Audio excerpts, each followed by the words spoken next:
الله رب العزت و الجلال میگه اقترب للناس حسابهم، نزدیک شده مردم را حساب کتابشان، نزدیک شده مردم را حساب کتابشان و هم فی غفلت معرضون، حالانی که مردم در غفلت روگردان هستند، در غفلت به سر میبرند.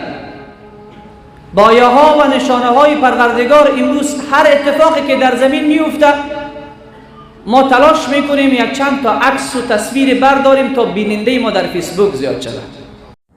دوستان، شرکت داروهای گیاهی داروهای ارگینال و تورانی تازه را به شما توصیه میدهیم. اکمنی پاستا برای پرستادید و مردانگی را به قوت کردن، سمیوان برای بزبالش ویسکری ای 12 تا 15 کیلو را ویس میدهیم، مینوکسیل برای موی سرورش را حفظ کردن و برآوردن، پیگمنتو برای کسل پوست و بیماری پیس، کریم فرنگ برای مهلت کم خوبی را طولانی کردن ای 20 تا 45 دقیقه، فاتزور برای خراب شوی ای 8 تا 12 کیلو را خراب میکنه و همچنین داروهای کرم برای کودک و آدمای کلان. میتونین با باوری از شرکت داروهای گیاهی داروهای خودتان را ذکر کنید. دستافکه به تمام شهرهای آسیا هست و همچنین اگر مسکو باشه به تمام مترو دستافکش به پول. مرحمت. از حادثات خطرناک که باید پشت مسلمان بلرزد، مو در بدن مسلمان سیخ شود، مسلمان چند تا عکس سیلفی میگیرد و در صفحه ها میگذارد که من در فلانی جا و فلانی جا رفتم و سیاحت کردم، در حالی که همه اینها برای بیداری است. الله در آیه بعد میفرماید ما یأتیهم من ذکر من ربهم محدث الا استمعوه وهم یلعبون. هر نشانه‌ای که از جانب پروردگار می آید به سمت بشریت، به سمت اونهایی که از خدا دورند، اونهایی که بصیرتشان کور شده، اونهایی که پرده و غشاوت می چشمانشان هست، حقیقت را نمی بینند. وقتی هر حادثه اتفاق می افتد با شوخی به اون برخورد می کنند و هم یلعبون و با اون حادثه بازی می کنند. عزیزان من، امروز ما در همین سال جاری حادثات عجیب و غریب را در این کشور مشاهده کردیم و هنوز هم مشاهده داریم. تا هنوز حقیقتش را ما درک نکردیم که آتش سوزی که در فیض‌آباد است علت چیست و انگیزش چی است، ولی اگر هست حقیقت دارد، این هم یکی از علامه های قیامت است. اگر هست و حقیقت دارد، یکی از علامه های قیامت است و برای بیداری امت اسلام آمده است، به شرطی که الله ما و شما را بیدار بگرداند. بنابراین عزیزان من، در تمام کتب و حدیث یک باب به نام باب اشراط الساعه است. ما 3 نوع علامه داریم به قیامت. چند نوع؟ 3 نوع علائم وجود دارد. یکی علامه هایی که به وقوع پیوسته و تمام شده و رفته، یکی علامه هایی که در حال افزایش هست، به وقوع پیوسته هنوز قطع نشده، در حال افزایش هست، و یکی از علامه هایی که تا هنوز به وقوع نپیوسته و به وقوع می پیوندد. ام علامه های صغرا داریم، ام علامه های کبرا داریم، یعنی علامه های خرد قیامت، نشانه های خرد قیامت و نشانه های بزرگ قیامت، که من امروز روی علامه های صغرای قیامت صحبت میکنم، یعنی علامه های کوچکش. با علامه های بزرگ هم ما یک جلسه و 2 جلسه صحبت خواهیم کرد ان شاء الله. بسیار مردم میگن که قیامت دور است. این را هم بدانیم قیامت 3 قسم است. چند قسم؟ 3 قسم قیامت وجود دارد. هر فرد من تو قیامت را میبینیم. امکان ندارد کسی در کره زمین زندگی بکند و اون قیامت را نبیند و از این دنیا بمیرد، بلکه همه قیامت را میبیند و بعض ما 2 نوع قیامت را میبینیم، ولی بعض ما شاید زنده نباشیم که قیامت اخیر را ببینیم. رسول صلی الله علیه و سلم فرمود قیامت اول، این قیامت صغرا میگن، قیامت کوچک و خرد. من مات فقط قامت قیامت.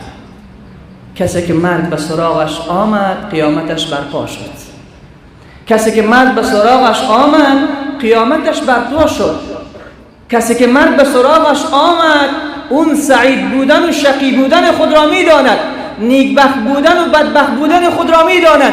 یکی از علامه های مرد نیکبخت این است که مرگ وقت به سراغش میآید به اعمال نیک مصروف است. یک بار بگو الله اکبر.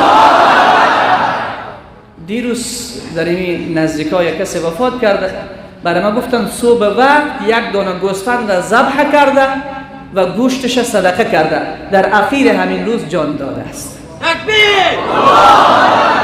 یعنی از علامه های نیکبختی یک انسان نیکبخت همین است که رسول خدا صلی الله علیه و سلم می فرماید به یک بلا و وبا یا شهید می شود یا زیر آمار می شود یا زیر تعمیر می شود یا در آب غرق می شود و وقت جان دادن در پیشانیش عرق دیده می شود. در وقت جان دادن در پیشانیش عرق دیده می شود و وقت مرگ به سراغش می آید که به اعمال نیک مصروف است. به اعمال نیک مصروف است. عزیزان من، قیامت دور نیست. انهم یرونه بعیدا و نراه قریبا. الله میگه کفار، مشرکین، منافقین قیامت را دور میبینند. و نراه قریبا، ما قیامت را بسیار نزدیک میبینیم. یوم تکون السماء کالمهل، روزی که زمین مثل مس گداخته شود. و تکون الجبال کالعهن، روزی که این کوهایی که تو میبینی مثل پشم ندافی شده به آسمان پاش میشوند. روز بسیار خطرناک. بعدش میگه ولا يسأل حمیم حمیما.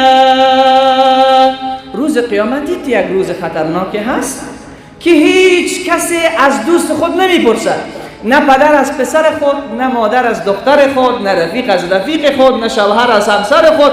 هیچ کس از کس دیگر نمیپرسد.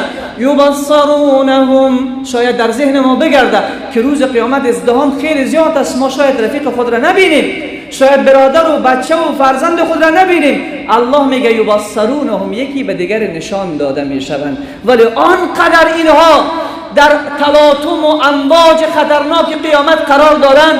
اون حول قیامت، اون عذاب روز قیامت، اون صدای وحشتناک روز قیامت آنقدر مردم را مصروف کرده که یکی به دیگر متوجه نمیشه.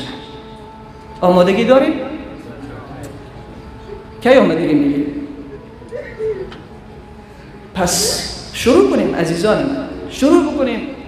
چرا من مات فقط قامت قیامتو، کسی که مرد قیامتش برپا می شود. کسی که مرد قیامتش برپا می شود. یکی از این قیامت صغرا هست. قیامت وسطا، رسول صلی الله علیه و سلم وفد می آمدن، از هر قبیله یک گروهی می آمدن به محضر حضرت رسول صلی الله علیه و سلم، پرسان میکردن متى الساعه یا رسول الله، قیامت چه وقت برپا میشه؟ پیامبر یک خردترشان که در مجلس نشسته بود میگفت، به طرفش اشاره میکرد، میگفت هر وقتی که اینمی به پیری رسید قیامت برپا میشود. هر وقتی که همین طفل به پیری رسید قیامت برپا می شود. یعنی اشاره رسول خدا صلی الله علیه و سلم به این بود که وقتی یک قرن آمد، این اهل قرن همه از این دنیا می میرن و قیامتشان برپا میشه. او را قیامت قرنی میگن که بعد از هر 100 سال اونهایی که در اول قرن بودن در آخر قرن دیگر نیستن. بعد از 100 سال یک کس من و تو که در این مجلس هستیم حضور نداریم، همه ایمان میریم الا ماشاءالله، همه ایمان میریم.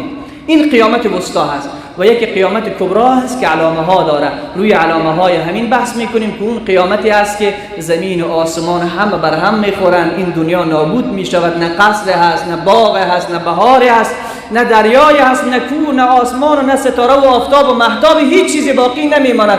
همه را رب العزت و الجلال از بین میبرد و نابود میگرداند.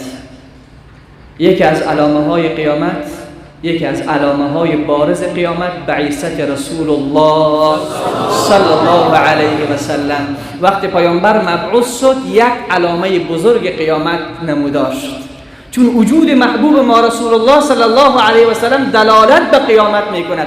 حدیث امام بخاری است، حضرت رسول صلی الله علیه و سلم فرمود بعثت انا والساعه كهاتین.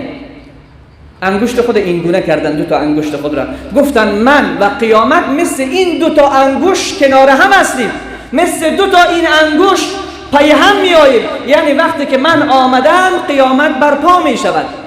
من نشانه و علامه قرب قیامت هستم. پیامبر آخر الزمان میگن، رسول الله صلی الله علیه و سلم پیامبر آخر زمان، دیگر پیامبر نمیآید. چرا؟ قیامت نزدیک شده و تمام امتهای پیشین انبیا برشان میگفتند که آمادگی برای قیامت بگیرین. عزیزان من، وقتی از علائم قیامت بحث میکنیم، من این را در آغاز بگویم، برای این است که ما هرچی بیشتر به سمت خدا حرکت بکنیم، هرچی بیشتر تلاش بکنیم برای عبادت خود ما، به خاطر که قیامت آمده، قیامت میآید. ان الساعت آتیه لا ریب فیها، قیامت میاد، هیچ شکی در قیامت نیست که یک روزی به وقوع میپیوندد. پس خوشا به حال او جوانی، خوشا به حال او جوانی که تا هنوز قیامت صغرا که مرگ از به سراغش نیامده، اینقدر توشه برداشته، اینقدر آماده است که هر لحظه انتظار ملک الموت را میکشه.